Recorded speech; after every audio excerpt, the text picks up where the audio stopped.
All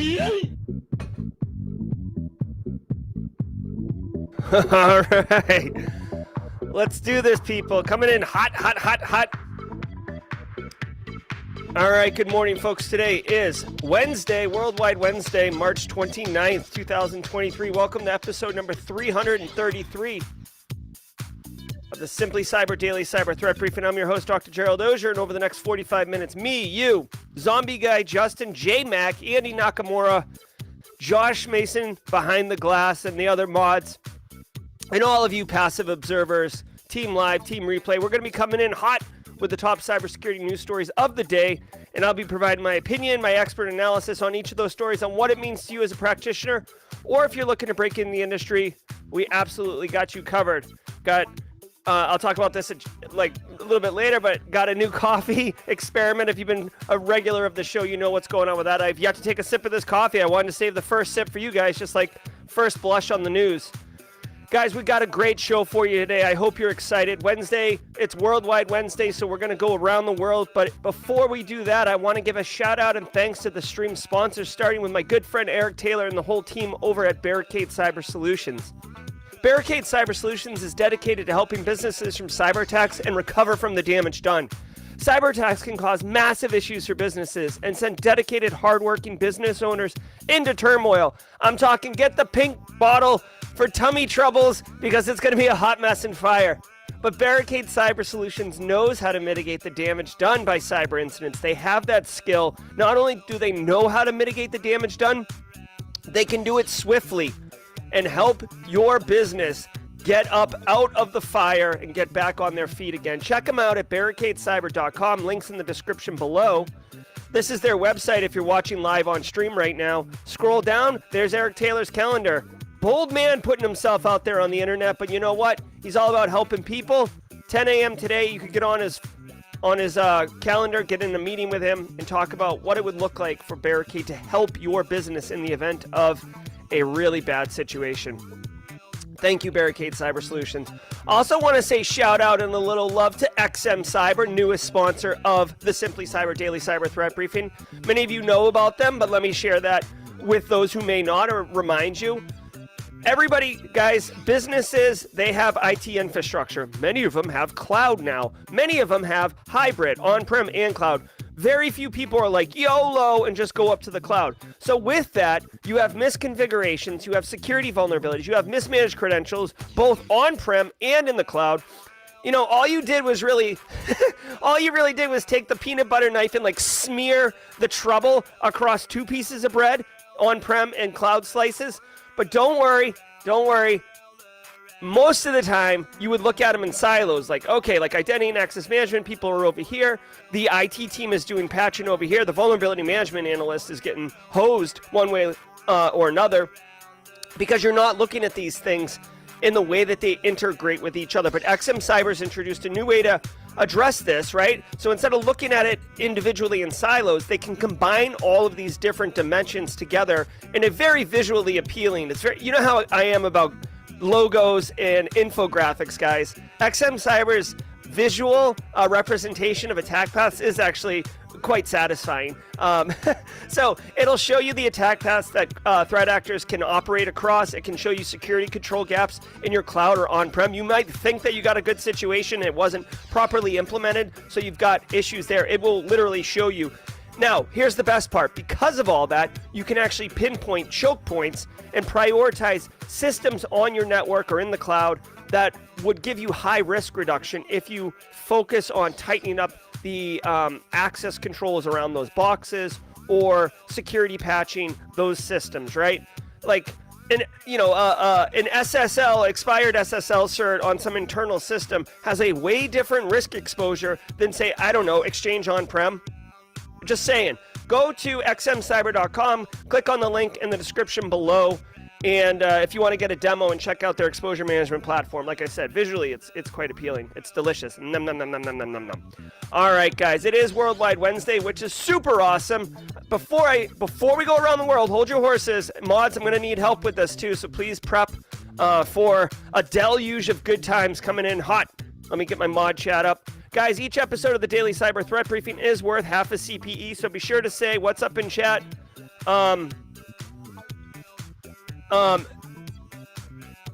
Say what's up in chat, right? Get the credits for the CPEs. If you're team live, hashtag team live.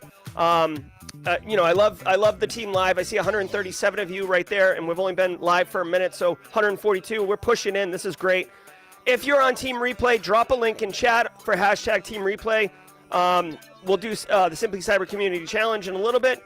And finally, my team passive observer people, if you are quiet, if you are introverted, if you're in the background, if you're reluctant to step forward and say hi in chat, just say hashtag passive observer and watch the Simply Cyber community welcome you with open arms. Hashtag passive observer. Start your networking professionally within our community and the greater cybersecurity community today. Hashtag passive observer. Guys, I'm going to take one slug off this cup of coffee and then we're going to go around the world. Okay. All right, hold on now. Damn. Hold on, this might be we'll have to come back on this. But I chose Sumatra today since we're going around the world. I thought it would be apropos to do that. The Sumatra one's got potential, guys. All right, check it out. We got Worldwide Wednesday. Let me pull this up really quickly. Guys, Worldwide Wednesday, I'm very proud to let you know that Worldwide Wednesday is presented by IT Pro TV. Now IT Pro from ACI Learning, the international online training that professionals in audit, cybersecurity, and IT turn to for binge-worthy content. Use promo code SimplyCyber30 to get 30% off your first month or first year. If you're a veteran, use, I don't know what the promo code is, but veterans get 60% off. So definitely, as much as I'd love you to use SimplyCyber30, get that 60% off. Don't worry about the 30% off. Go all in. Oh my God, what is going on here, bro? Enough with you. All right. So thank you very much. Now my favorite part of the day, of the week, we're going all around. Guys, so if you're not familiar with what we do, every Wednesday we call out where are people at, and then we light up the map, and we see if we can go around the world. So with that, welcome everybody. Tell me where you at. Let's get it going. Marcus Granny first on the board with Florida. Love it. Beaumont, Texas. Afghanistan. Thanks, Abdullah.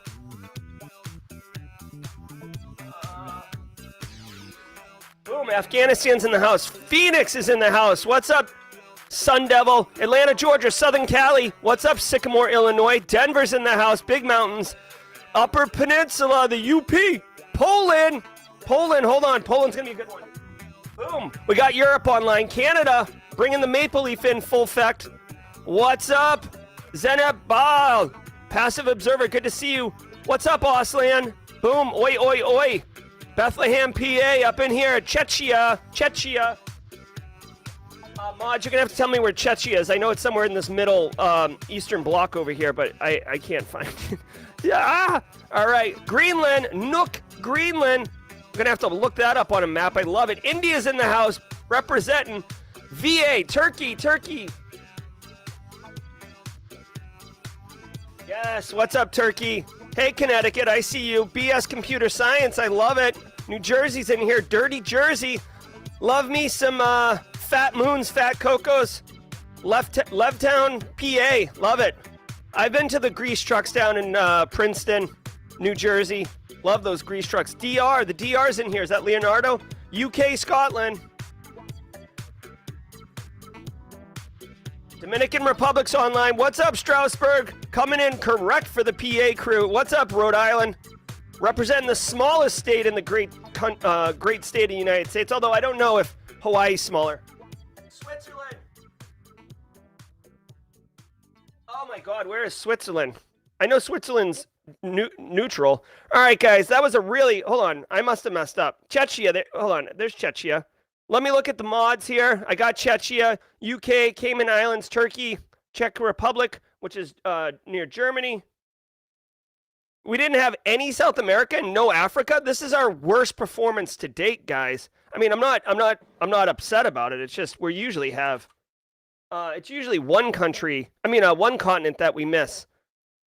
Swiss are up at the top. Sweden, Latvia, Lithuania, Denmark, Belarus. Oh my God. Hold on, let me do this really quickly. Czech Republic, Czechia hangs ahead. Yeah, seriously. seriously, guys, with all due respect, I love. Let me check what the mods had to say here. Michigan, Poland, UK, Georgia, Texas.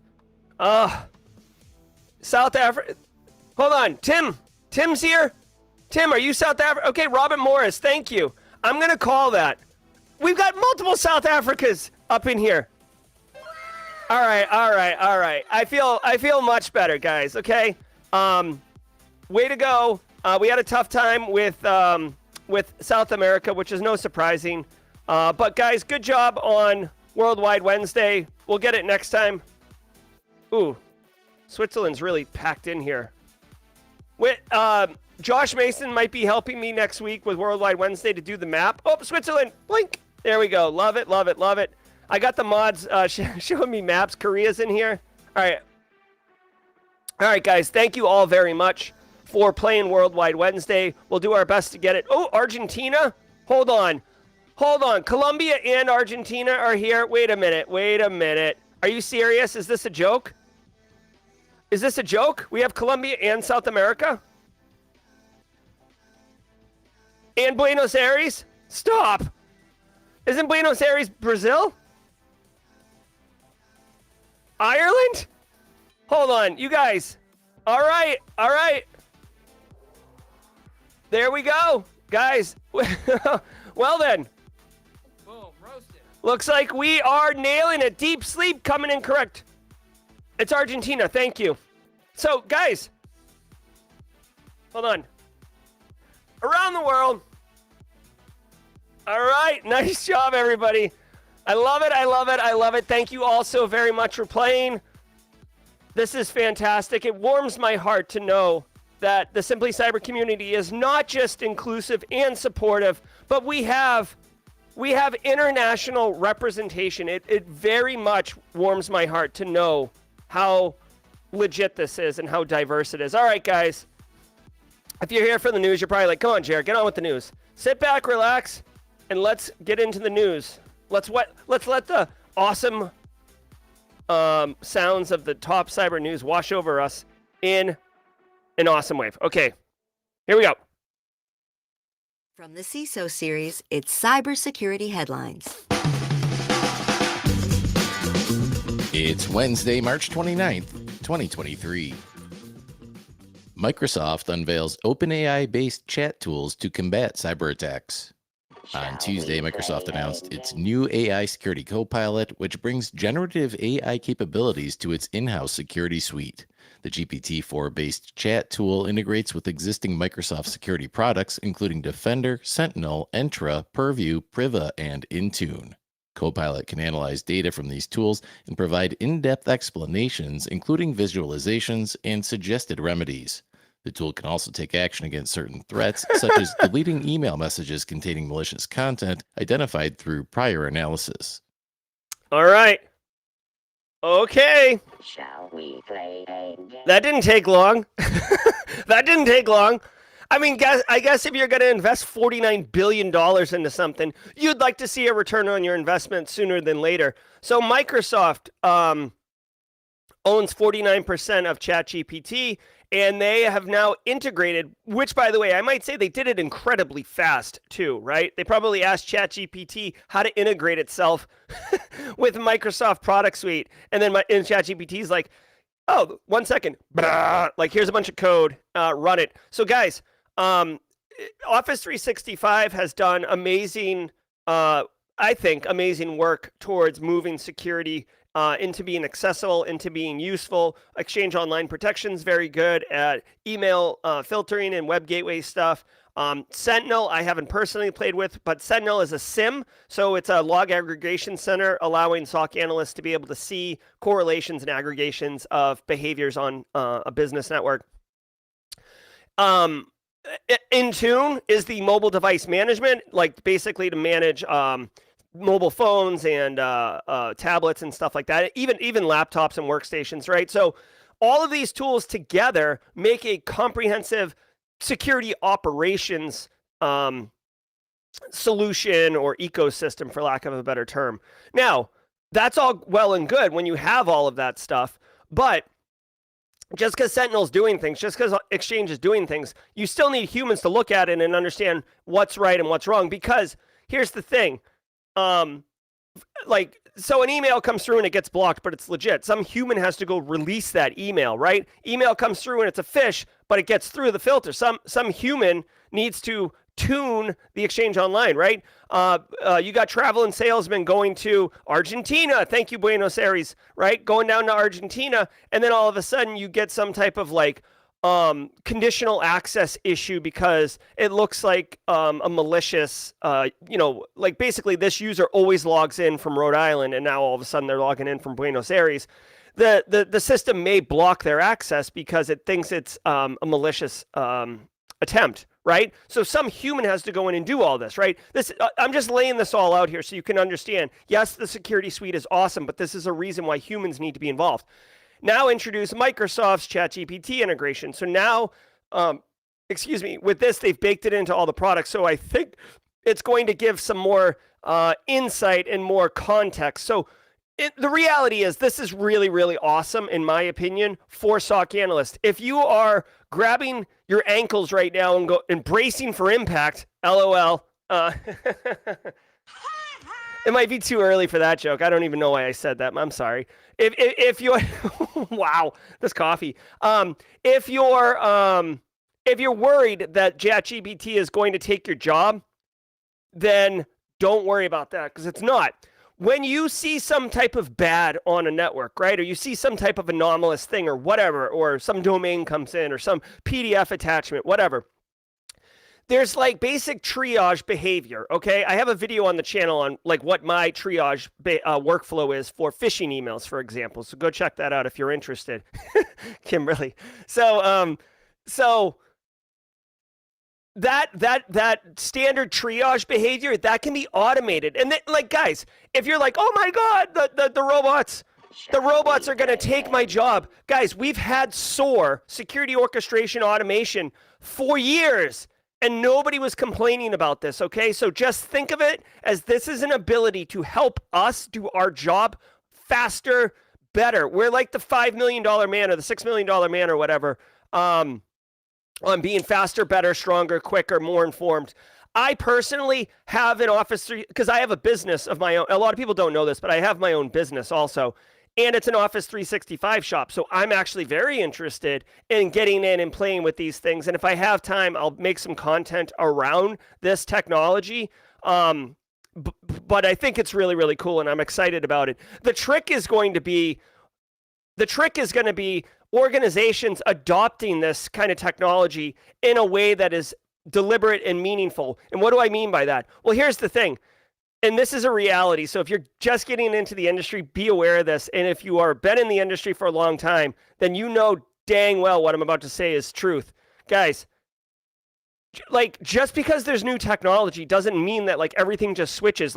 It's so common for people, InfoSec people too. Let's not throw stones at ourselves. But all this tech, you'd be oh my God, ChatGPT is all up in Microsoft's, 0365. Let's say Sentinel. Turn it on. Let's see what happens. And you flip a bunch of switches, and you're it's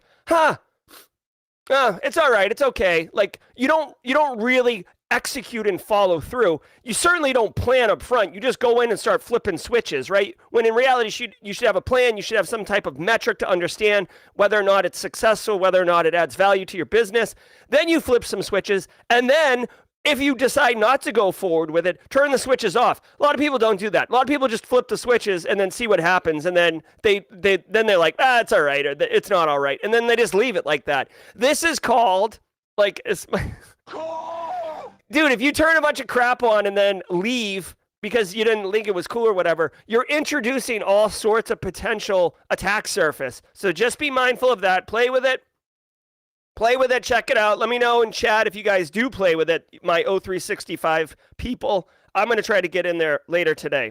Google accused of willfully destroying evidence in antitrust battle. Oh my God. Google is finding itself in legal hot water after a mix of state government, corporate, and individual plaintiffs accused the tech giant's employees of intentionally disposing of chat history related to Google's anti-competitive agreements, among other issues.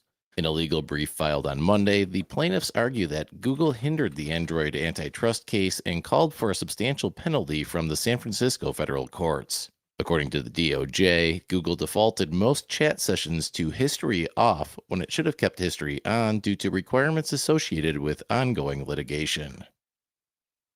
Yeah. You know what's not a good idea? Destroying evidence. You dipped. Oh my God.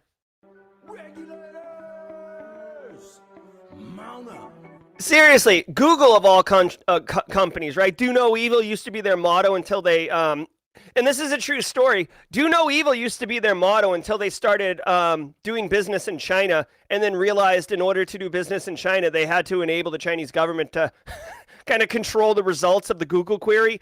And they were like, ugh, it's a long story. It is covered in, oh my God, this is how they tell me the world ends. That book, very good book, worth reading. Okay, so Google, I didn't realize this. Google again accused of willfully destroying. So here's the thing. As much as I love some Google, you know, guys, here's the thing is, like, any business is going to take on the attitude of its leadership. But having said that, all businesses are made up of people and people operate with autonomy. Right?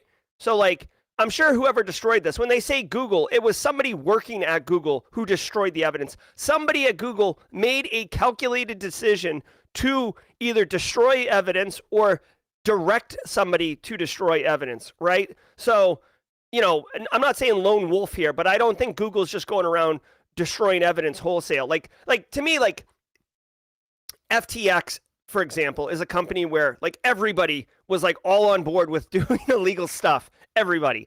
Google, I feel like there's pockets probably, right? So Google chat histories around an antitrust litigation says that they've been destroying the evidence. Yeah, guys, when you're involved, like here's the bad thing. When you're actively involved in litigation, you have to realize like all communications, everything you document can be called on as evidence, right? And by the way, this is why FTX, just to kind of pull it back into FTX for a second, you know how there's certain messaging apps that will destroy, I think Telegram does it now, will destroy your message after a certain period of time. This was the whole like appeal of Snapchat when Snapchat first came out, because it was pictures, but then the pictures would delete themselves after like 10 minutes or something. So people were sending nudes all over the place. And then, oh, surprise, surprise, they weren't actually deleting them. But I digress. My point is, FTX was using messaging apps that would auto-delete after a certain period of time, probably to avoid submitting it as evidence at some point in the future, which like further indicates that you knew you were committing crime because you were trying to cover it up in real time. So Google destroying evidence isn't going to look good. Now, I don't know what happens in the situation where you're involved in an active lawsuit and then you destroy evidence, because like that's a separate crime, I think. I'm not a lawyer. If there's any legal eagles in chat right now, would love your thoughts. Or if you're watching on Team Replay, please comment on what's the real impact of destroying evidence in an antitrust litigation. I will say that bigger picture here. Thanks, Naveed, for the squad support. I will say bigger picture here. First of all, way to go, Google, using your own products internally. That's kind of cool. But it sounds like there's an antitrust lawsuit around Android. Android operating system, I mean, I guess antitrust, but iOS is out there. People have forked the Android OS, right? Like Amazon has the Fire OS. That is basically built on Android. So I don't really understand this litigation, this lawsuit myself. So I'd have to, before I could really render an opinion on that, I'd have to understand more about what's going on. But yeah, destroying evidence, not a good look for Google. So stay tuned. But again, at the end of the day, Google has very, very, very deep pockets. So, I mean, if it's just a fine at the end of the day, it's the cost of doing business. 1 million pen tests show companies' security postures are getting worse. On Tuesday, analysis from 1 million. Yeah, Carrie says that Android's Linux, not Apple iPhone. Yeah, my point is that in an antitrust lawsuit, you're saying that there's no market competition. I'm saying that there are other mobile operating systems out there. Tests revealed that data exfiltration risk increased to an average score of 44 out of 100 in 2022 from an average risk score of 30 the prior year. This from a report from Simulate, who said one key reason for the increased risk is attackers improving tactics to circumvent network and group policies. Additionally, the company found issues with patching hygiene, with 4 of the top 10 CVEs identified in customer environments being more than 2 years old. On a positive note, companies have improved malware detection across major platforms, with many attacks being blocked by web gateways. Oh my God. Oh my God. Hold on one second. North Korea. All right. I gotta tell you guys, I might have to get a mod chat stream channel. Like the what's going on in mod chat right now is hilarious. Okay, so couple things. One, and guys, Simulate, I've done work with Simulate in the past. But I say this consistently about these type of news stories, so I'm going to continue to be consistent. Remember, anytime a vendor releases a report that outlines a problem in the market that's directly aligned to a problem that their product solves, you got to be a little mindful that there is potential for bias. Okay, this isn't academic research. This is internal research. Now, having said that, Simulate does have real telemetry. So anytime a company releases a report, but their source of their data is from their product. So like IBM X-Force, Verizon Data Breach Incident Response, Cisco Talos, Microsoft, right? These platforms that have massive amounts of telemetry coming in are able to make quantified assessments and insights based on that data. And Simulate does have a lot of customers and a lot of deployments in real organizations. So the data is probably based on reality. Now, their key finding, the thesis of their statement is that overall information security postures are getting worse. They talk about DNS, SPF, which is around, is SPF around email? I might be wrong. I think it has to do with email and knowing that the domain it's coming from is a valid domain and you aren't spoofing it. And then a lack of website protections, okay? Yeah, thank you, BSEC. So check it out. It's kind of interesting. I want to see what is this graphic telling me? You guys know I like a good graphic here. The exposure risk due to AFS has dropped, data exfil has increased. Okay, so you can see that the 3 marks are per year, 20, 21, 22. Email gateway is kind of holding steady. WAF has gone down incredibly, but data exfil has gone up. Well, here's the thing, guys. If I had to, identify some interesting things, this is a little bit of a key takeaway to for practitioners. Okay, if Simulate's data is suggesting that data exfil is going up, first of all, I'd like to see if they accounted for ransomware data exfil, yes or no, because that's important. But like just operating in a vacuum, when I look at this, for it to go up from 27% to 44% in 2 years, this tells me that data exfil is serious and that I, as a CISO, needs to be mindful of where is all the data. I suspect that this has gone up so much because data is being pushed into cloud systems, and not just one cloud system, but multiple cloud systems, including going to third-party vendors, and they're not protecting it. Because when you're talking about web application firewall or endpoint security, you're talking about the assets inside your control, inside your tech stack. With data exfil, yeah, you can exfil from a file server on-prem in your IT infrastructure, but it's way more likely that something like your Dropbox or your OneDrive, like data exfil is happening there, right? So I could see your cloud systems being really accounted for in here. So it's twofold, right? These are actionable takeaways. One, educate your end users, because if Carl doesn't know any better, Carl's going to sign up for OneDrive or Dropbox and put stuff there. No big deal. Plus, and when I say Carl, I'm talking about the business, right? The business doesn't think one way or the other. The business is about doing business. So if getting something on Dropbox so they can share content with other people is how they're going to do it, and you haven't told them that that's not acceptable or authorized, and for reasons, then they're going to do it. So then you start getting this like data sprawl, right? Data sprawl.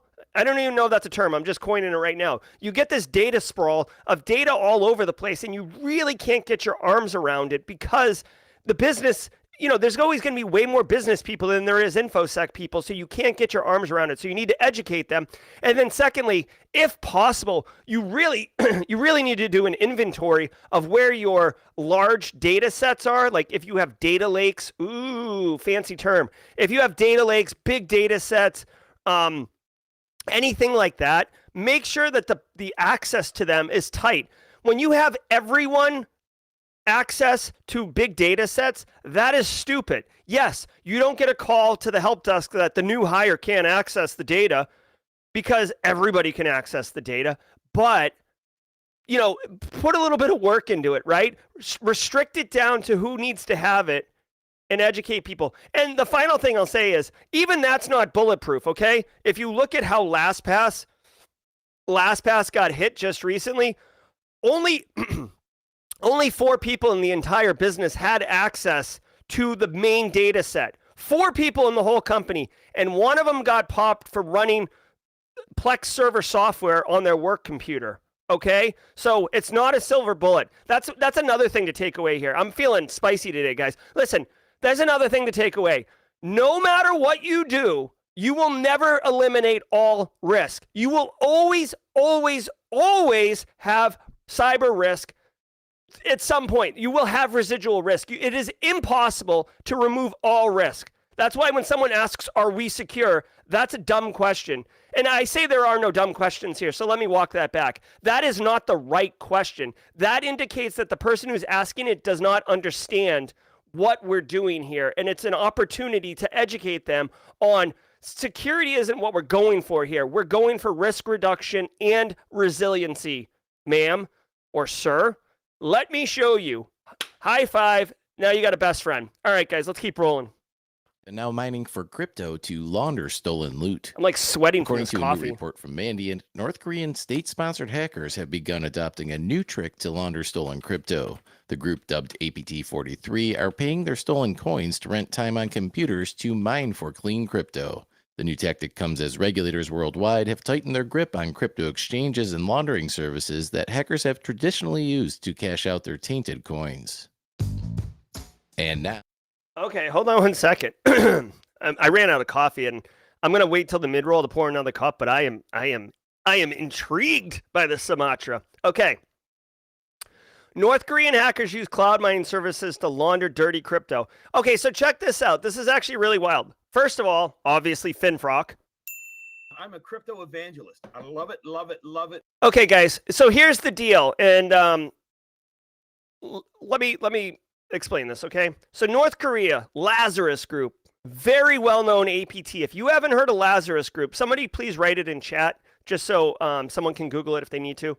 Lazarus Group has stolen hundreds of millions of dollars in cryptocurrency multiple times. Lazarus Group is behind the Bangladeshi bank heist, allegedly, where they attempted to steal $1 billion, okay? And they only got 80 million, which is still not a bad payday. They were responsible for cracking the Axie Infinity Ronin Bridge and stealing $600 million last year.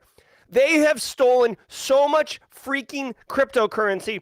They are like the wealthiest on paper, right? This gang. Okay, so here's the deal. You can't buy fighter jets with cryptocurrency. You can't buy really anything with cryptocurrency. And because of the blockchain, even saying it like makes like a little bit of metal taste in my mouth. Because of the blockchain, you could trace everything. Andy Samberg's Tracers in the Dark book that's out now. I haven't started reading it. It's my beach read when I get time to read. Goes into documenting how law enforcement, how law enforcement actually uses the blockchain to trace and track down criminals who committed cyber crimes. Now, you got $500 million, $1 billion, whatever, in cryptocurrency, but you can't cash it out. Because every time you go to freaking cash it out, you can't cash it out because every time you open an account and you move money from a known criminal wallet into a legit account in order to transfer it out, not the second it happens, but quickly after it happens, your Coinbases, your Binances, your whoever exchanges lock the account down. In fact, I read, I think it was a Darknet Diaries podcast I listened to, or it was a book I read. Maybe it was the interview, actually. Maybe it was the interview with Andy on Darknet Diaries. Anyways, the point is, right now, North Korea will open an account with a fake person's name. They'll have a AI generated license in person, and they'll open an account, and they're only able to get about $50,000 worth of crypto out, right? So they'll open an account, which takes time, energy, and effort. They'll move some money in. They'll cash it out to cash or whatever, USD, North Korean money, whatever it is, right? And they'll pull it out. So now they have a fistful of real money. But dude, it's only 50 grand. Think about this for a second. If you had $500 million in the bank, you can look at your bank account balance and you're like, yes, look how rich I am. You look at the bank account balance, but every time you went to the bank, you were only able to take out 1/10 of 1% of that amount. And you had to open a bank account every single time you wanted to do that. It's brutal. So North Korea is trying to find other ways to get their money out. And it sounds like what they're doing now is actually using cloud mining to mine new coins using their existing dirty coins. So we'll see how this goes. But I will give you this. Lazarus Group is freaking brilliant. I mean, as far as like their innovativeness and novel approaches, they definitely kind of have like a skunk works situation going on over there. I am going to be way over time today. We're at the mid-roll right now, and it's already 8:40. Advanced apologies to Base Case and NCC Group. I am wired on this on this coffee. Wow. A word from our sponsor, Trend Micro. Cybersecurity is not just about protection, it's about foresight, agility, and resilience. Navigating a new era of cyber risk demands evolved strategies, new frameworks, and integrated tools to equip security teams to anticipate and defend against even the most advanced attacks. Trend Micro, the global leader in cybersecurity, is bringing the cyber risk conversation to more than 120 cities around the world in their latest Risk to Resilience World Tour, the largest cybersecurity roadshow of its kind. Find the closest city near you and register today to take a leap towards a more resilient future. Yes, resilience. Trendmicro.com/CISO series. All right, we're on the mid-roll. Let's do it. All right, guys, really quick, thank you all for being here today. It's been a great show so far. We're only halfway through. Take a minute, hit that like button. Help other cybersecurity professionals who are wandering around on YouTube. It's like hit the like button. YouTube algorithm will tell those people we're in here. It's like hitting the like button right now is the equivalent of like opening the door to this meeting and sticking your head in the hallway and being like, hey, we're doing cyber stuff in here. Get in here. Like that's the equivalent of hitting the like button right now. So do me a favor, hit that like button. Thank you to the stream sponsors, Barricade Cyber, XM Cyber, and Panoptcy Cybersecurity. I didn't have a chance to tell you about them yet, but let me do it right now. Panoptcy is run by my good friend Brandon Poole, and their company does many, many different things for their clients, but one of the things that they do is quantified risk assessment. So you can hire Panoptcy to come in and do a quantified enterprise risk assessment on your business where the output will be evidence-based, statistically sound information on percentages of risk reduction based on investment dollars. So, hey, you're kind of a hot mess over here. You have about a 14 to 27% chance of a ransomware attack this year. I would suggest investing $6,000 on this solution or this approach, and you can reduce your risk from 14 to 27% to 12 to 15%. For this amount, right? Something like that. That's what quantified risk assessments are, and they're very, very, very powerful. Go check out Panoptcy. Link in chat below. All right. All right. Also, guys, did you get the code name Purple? Threat Intel email. I started sending a new email in collaboration with Codename Purple. Mondays, I send out the email that I write personally. On Wednesdays, I send out an email, but most of the content is provided by Codename Purple. And basically, I wanted to provide another piece of value to the Simply Cyber community. The threat intel email has about 10 different industries. So if you work in energy, transportation, finance, healthcare, professional services, energy, whatever, there is a story and some threat intel with sources there for you. Gary Sturgiada's got the email. Very nice. Guys, it's the second email, so holler at me with constructive feedback if you have it. I'm trying to deliver value to the community, guys. That's what I'm trying to do, okay? So let me know in the feedback or Discord or something like that. We've got the Simply Cyber Community Challenge. I admit, I forget who, Justin Rower did it yesterday, and I forget who did it, who was tagged yesterday. I'm going to look it up right now. Jenny Housley has been very kind to help manage that. Let's see what we got here. I'm pulling it up right now. Shakira Williams. I didn't get a chance to tag Shakira myself. I will do it after this stream. But if Shakira Williams is in here, please, Shakira, did anyone see her post? Let me know. I'm officially putting a pin inside of Team Replay Simply Cyber Community Challenge. It's been too difficult to manage. But let's see Shakira. So we'll take a look at it during the jaw jacking. All right. Thank you, Naveed Amir. All right, so we'll stay for Shakira. If Shakira doesn't get on by the end of the show, I will tag somebody in the jaw jacking section. We're way over time, so let's keep on moving. I want to say what's up to Jack Scott. Kimberly can fix it. Joel Belton, Aaron KG, Josh Mason, the whole mod team, Justin Gold. Thank you all so very much for your continued support. B-Sex in here. Let's keep rolling. Exchange Online will soon block emails from vulnerable on-prem servers. Microsoft is slowly working to prevent risks associated with unsupported and unpatched on-prem Exchange servers. The company is enabling a transport-based enforcement system in Exchange Online that enables reporting, throttling, and blocking of these risky servers. The new system will alert admins that a particular server is unsupported or out of date via a new email flow report in Exchange Online and a post in the Exchange Server Message Center. If after 30 days the vulnerable server is not patched or upgraded, delivery of emails from that server to Exchange Online will be delayed or throttled for 5 minutes. Throttling will gradually increase over a period of 60 days, after which Exchange Online will no longer accept any messages from the server. All right. So this is really interesting, okay? Guys, Exchange on-prem is so susceptible to exploitation, vulnerabilities. Threat actors are abusing them, using them as footholds into environments, but also using them to send emails out. Now, this to me, this is hilarious. And it just goes to show you, like, by the way, like, it just goes to show you how Microsoft views Exchange on-prem. Now, I also want to point this out. Straight cash, homie. Straight cash, homie. Dude, Microsoft wants everybody to get on Office 365. How do you get on Office 365? Well, first of all, you get off your on-prem infrastructure. How do you make that a compelling case?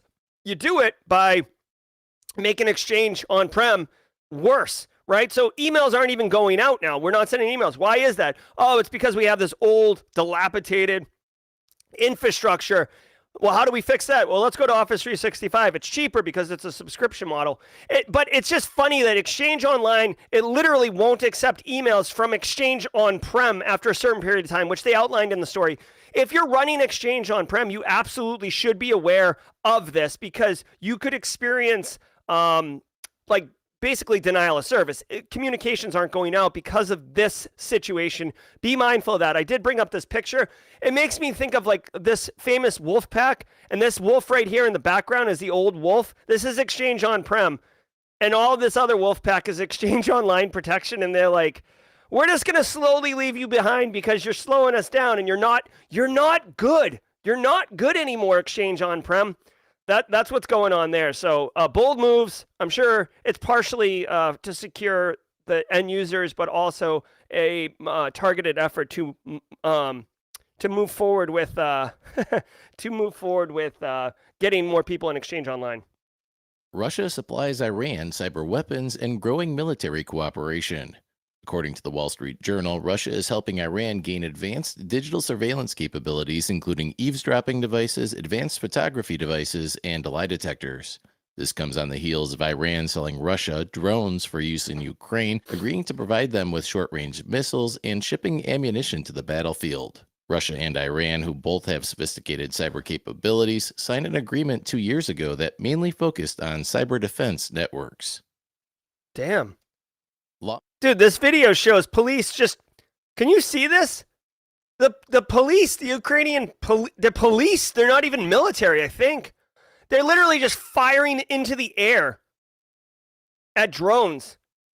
Dude, I'm not a soldier, and I'm not trained in firearms. And I know many of you are prior military and definitely know how to shoot. Isn't it risky just to, like, shoot into the air in a city? Like, don't those bullets have to come down at some point? Like, if you don't hit the drone, which I'm sure most of them are not hitting the drone, can you just fire into the air at a 45-degree angle and have it not be a problem? This seems like it's so stupid. But I mean, I guess at the end of the day, if the drone has got a missile on it and it's coming at me, I'm going to shoot at it too. But it just seems really crazy, honestly. Now, the bigger picture here is that Russia is supplying Iran with cyber weapons.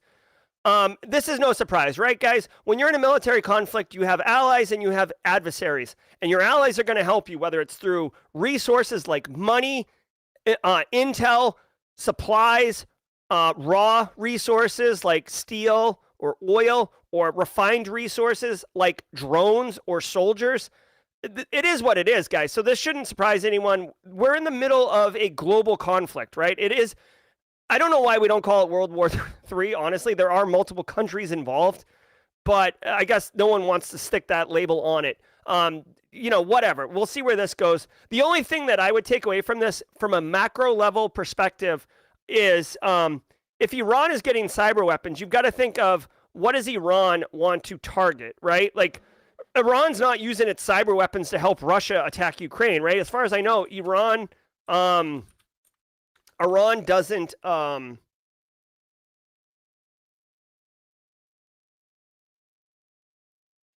Iran doesn't care about Ukraine one way or the other, right? I'm sure they'll help Russia if Russia asks, but it looks like I just Googled, like, who's Iran's enemies or whatever. Saudi Arabia. So, whatever.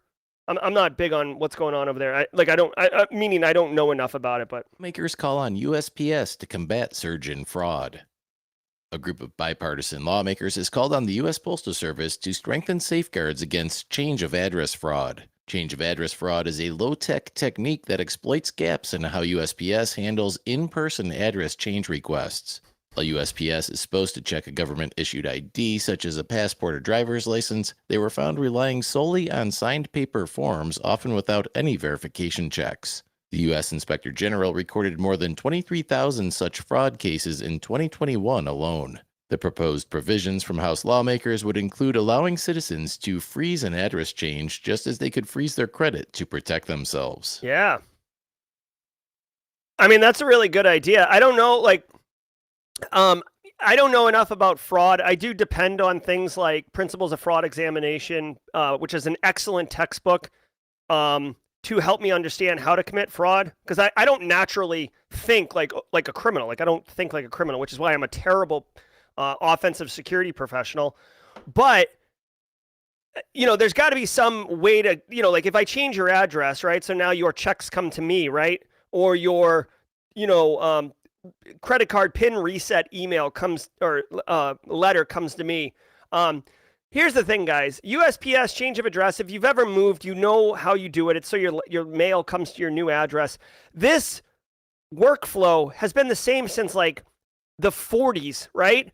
Definitely needed to be modernized. I mean, I know you can do it online for a small fee. You can't make it exclusively online because there are people who do not have access to technology or internet or don't know how to do it. But I do think tightening up the process around validation of change of address is important. I love the idea of freezing the address. We'll see how that goes. It could be a little tricky, but yeah. Anyways, way to go, USPS. Way to. I mean, a little behind the curve. But way to go. CISA director says cutting agency's budget would return it to pre-SolarWinds world. Oh, Jen During Easterly. a hearing with House Appropriation members on Tuesday, CISA Director Jen Easterly defended the request to increase her agency's budget over the past year by about 5% to $3.1 billion. Easterly pointed to growing cyber threats from China and the need to better safeguard U.S. critical infrastructure to justify the increase. Easterly then warned if the agency's budget falls below 2022 totals to around $2.6 billion, or if the agency has to cut back on its regional partnerships, it would, quote, put us back in a pre-SolarWinds world where we'll lose that visibility we've developed, and that's harmful to our security as a nation, end quote. Okay. Career goal. Simply Cyber career goal. Jen Easterly will be a guest at some point. I am such an advocate, such a fan of the work that she's doing. Genuinely appreciate it. Super cool person from what I understand as well.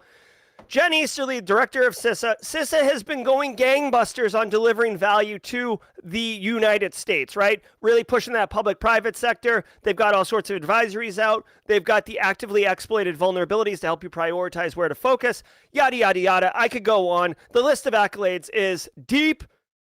Jen Easterly is saying it looks like it's budget season, right? Everybody loves a budget. Great cash, homie. Yeah, I've got John Hammond actually. Mods are asking for John Hammond. John Hammond's actually coming on, I think May 11th, or May.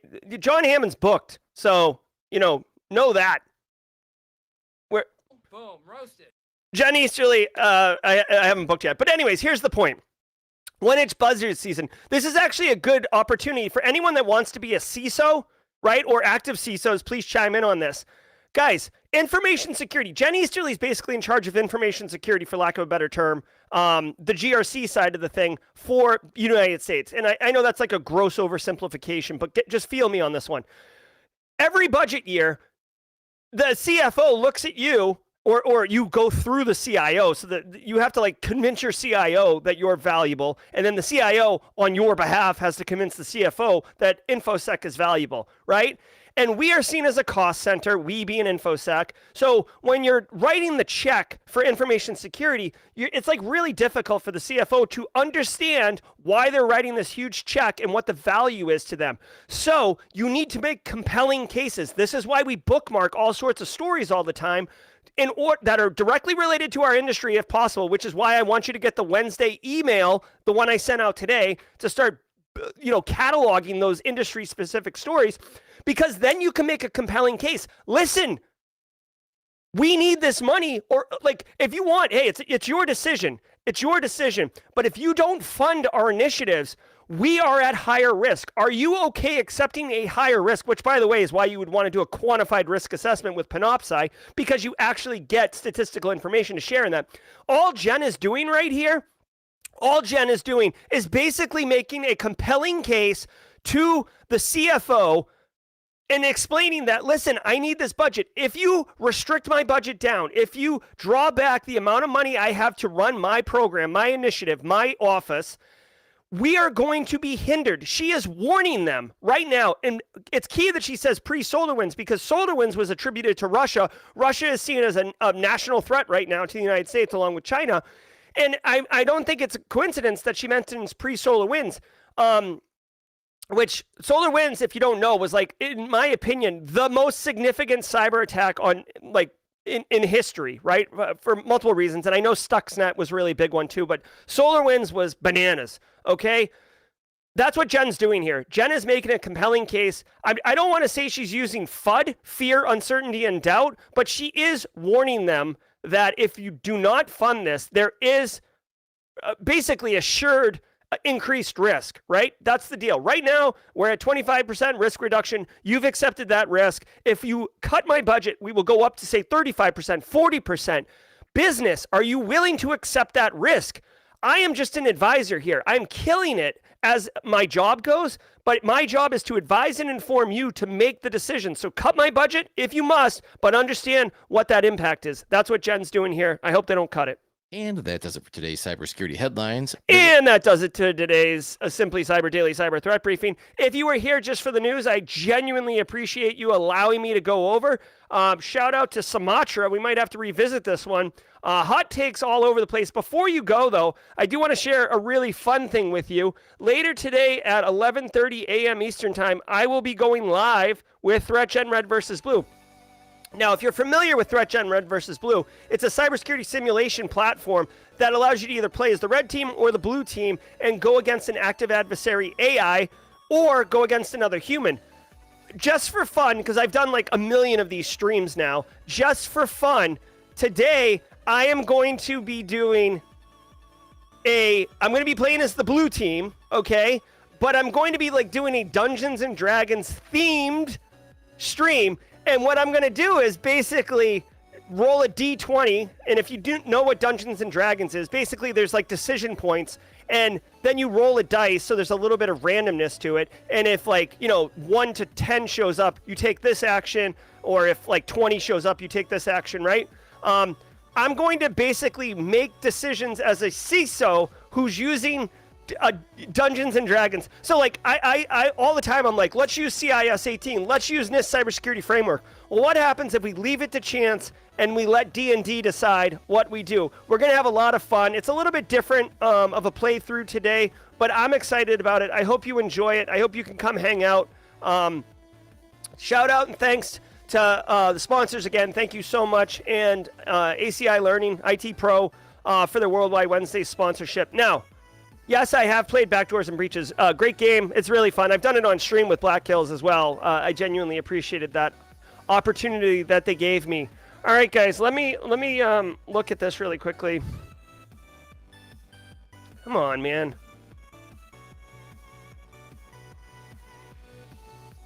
Hold on one second. I'm seeing if I have time to jaw jack here. God dang.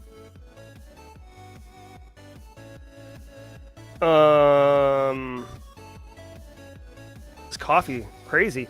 Yeah. Let's jaw jack for a minute. So, hey, if you were here just for the news, high five. Thanks so much. We'll be back tomorrow at 10 a.m. Eastern time because I am teaching at the Citadel tomorrow. But I hope you can join us at 11:30 a.m. Eastern time today, which is in 2.5 hours, or tomorrow at 10 a.m. If you got a boogie, good on you. Oh, let's do the Simply Cyber Community Challenge. Did Shakira, mods, or anyone, did Shakira chime in? We got to tag somebody, right? I want to make sure that we keep this chain flowing. Let me see here. Let's do this. I've got this. I'm doing this live on stream right now. Got the hashtag I'm following, Simply Cyber Community Challenge. I'm going to sort by recent. I do not see Shakira. So Shakira, unfortunately, busted the chain. I'm going to go ahead and tag someone right now. Let me mark this. Let me mark this. Okay. All right. That's right. Hey, Sephidius. Is Jerry going to wear a Dungeon Master hat later on stream? LOL, that's funny. Sephidius, can I tag you for the Simply Cyber Community Challenge?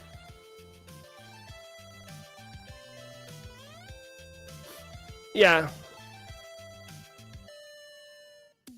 Sephidius, let me know if Sephidius is you're willing to do it, and you have to share your real name, obviously, Sephidius, for the Simply Cyber Community Challenge.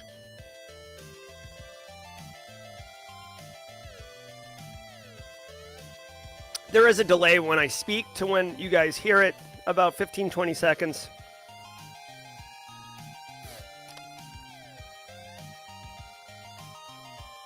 All right. All right, so since Sephidius did not comment, they may have dropped out. Got to tag someone else. Let's see. All right. Yeah, Jojo? All right, Jojo. All right, JoJo is tagged with the Simply Cyber Community Challenge. JoJo, you'll have to share your real name so I can... I'm going to tag JoJo. I just need JoJo's real name.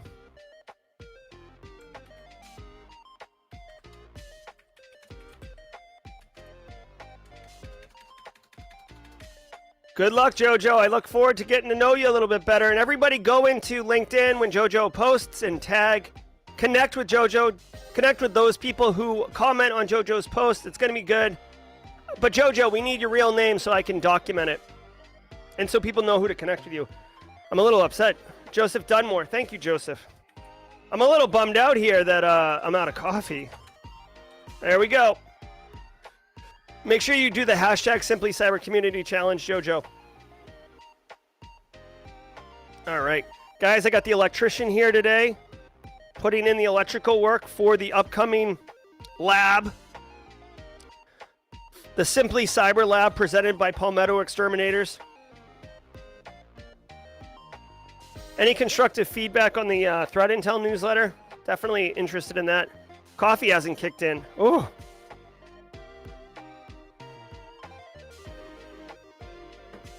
Thank you. You're welcome. My pleasure, Zainab Ball.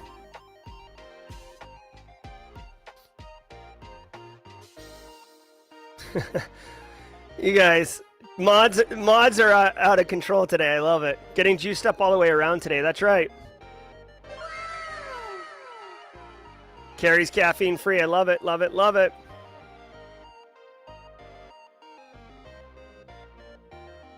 Nice. Thank you, Aaron KG. All right. Started doing push-ups. Nice, Christopher Cahal. I got to run more myself. Got to stay healthy. Healthy body, healthy mind. No, Shane Prevost is asking if you need to sign up for the Threat Intel email different than the newsletter. No. So, like, I'm not really good at, like, you know, email blasts and stuff like that. But, Shane, basically, I have an email list, and everybody who signs up on the email list gets the Monday email and the Wednesday email. And I'm building that list up. That way, if I get deplatformed for whatever reason, I'll still be able to reach out to people. But more importantly, if I have something to share with the community, I can blast it and push it that way. But right now, I definitely want to share the 3 actionable pieces on Monday and the threat intel on Wednesday. So be sure to sign up just once and you'll be on the Simply Cyber email chain, essentially. Gary Sergiatis going to B-Sides New Orleans. Nice. Steve Prentice is doing a live show there. Oh, actually, guys, dude, I'm telling you guys, like, the best stuff comes up in jaw-jacking time. So check this out. I had a call with Night Studios yesterday. We did a deep dive on Late Night with Jerry. So if anyone's interested in updates with Late Night with Jerry, that's what I'm about to drop on you. So we're definitely moving forward. My studio has been built, which is sick. I've seen pictures. I'm putting together show notes. My first season is going to be 5 episodes. And this is a really cool thing to tease out, okay? One of the, like, so basically I go to Vegas for a week because the studio is in Las Vegas. I go to Vegas for a week and I record a season of episodes, right? So it's like every day, like 12-hour days, busting my hump, and then I fly back. We're going to work it out where one of the seasons I go do is going to be during Black Hat DEF CON. And Alyssa had the idea, and I love it, was why don't we do in front of a live studio audience? Okay, so I don't know how this is going to work or anything like that, but I want anyone that is in the Simply Cyber community that's going to be in Vegas that would want to come attend a live taping of my show, Late Night with Jerry. She's like, maybe we could have like 25 people. I'm like, Alyssa, like, why, like, if we're going to be a bear, let's be a grizzly. Let's go all in. Let's do like 100, 200 people. And she's like, oh my God, Jerry. So she's like, should I bring bleachers in? I'm like, yes. So anyways, stay tuned for more information on that. I would love it to have a live studio audience and just really kick it and have fun with everybody out there in Vegas. So it's moving forward. I'm super pumped. I'm actually putting dates on a calendar later today. The show format, there's going to be like an opening monologue. We're I'm not really a comedian, so we'll work on what the opening monologue is. I have a suspicion that it's going to have a lot of hot takes on it. And then there'll be like me at the desk, kind of like a read through. I'll probably, do some like, I can't really do news because they're filmed in advance, but I can do bigger things, right? Like, cyber weapons in the Ukrainian conflict. I could do, the White House's cybersecurity directive and the strategic direction, those things. Then I'll have my guests. Then there's supposed to be some type of like open spot for like skits or maybe labs, right? Yay. Maybe Cody Kinsey, maybe get my little kitty cat, rubber ducky, and then close out the show. And that's what's going to go. So stay tuned for all of that. Thank you, Caleb. I'll be in San Diego on April 20th. Oh, I have jury duty the week after, April 24th. So just be aware. Like, I do have Eric Taylor's graciously sat in for me in the past. Jack Scott has sat in for me in the past. So we'll figure it out. If I have to cancel a show or two, I'll do that. But, hopefully I won't have to do that. You guys are so funny. Like, mod chat is really... We've hit critical mass in mod chat. All right. Oh my God, got hit with federal jury duty. Wow, Nathan Bolin. No, not the Alex Murdaugh trial. I hope not. Or else you guys could say goodbye. Like, I'll have to get a whole new host permanently for the show. All right.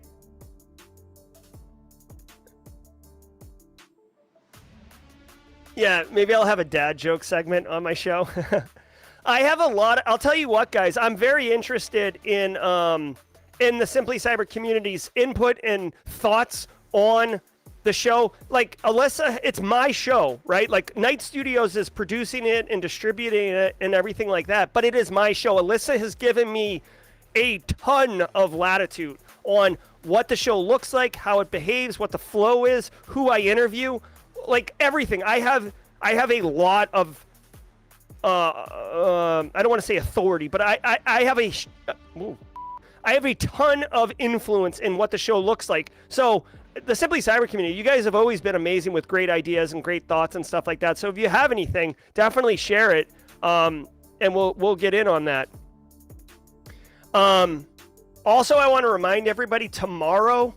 Again, I'm really bad at these things, but tomorrow, I haven't scheduled the meeting yet, but tomorrow on the stream, we will be doing a Simply Cyber conference update and live stream. So people who are involved in kind of overseeing certain key areas of the conference will be on stream. All of you will be in chat, getting updates, asking questions, engaging. We'll have updates on marketing, on the website, on the nonprofit, on sponsorship, on speakers, on obviously the date is November 8th at 11, starting at 11 a.m. It's a Wednesday. So stay tuned for all of that. We've got a lot of great projects going on inside the Simply Cyber community. Yeah, that would be cool if John came on and ran one of the... Yeah, actually, you know what? I mean, what's it called? Black Hills does do talking news, I think once a week. But yeah, they're no stranger to that.